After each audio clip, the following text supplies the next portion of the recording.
ouais, j'ai vu. C'est pas un truc de ouf. On a parlé avec les familles qui nous ont expliqué que c'était un voisin en fait qui jetait de l'acide sur les matelas et quelquefois même sur les personnes. C'est des êtres humains et même des animaux on les traiterait pas de cette façon-là, donc moi je suis vraiment choquée. En 2006, il a couru de Paris à Tokyo. Dans les jambes, des milliers de kilomètres et autant de souvenirs dans la tête, comme cette attaque de dromadaire au Turkménistan.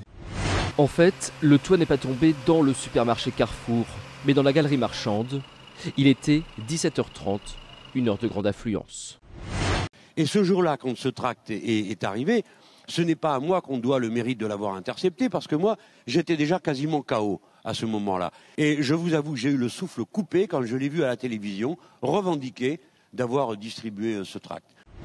20 ans qu'il soigne des adolescents en mal-être, souvent suicidaires. À 15 ans, une jeune fille sur 5 a déjà tenté de se suicider et un garçon sur 10.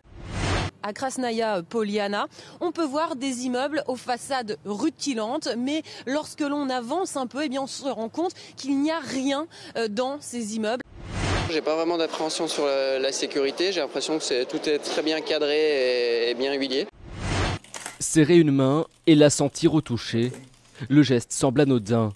Pourtant, pour cet homme, c'est exceptionnel.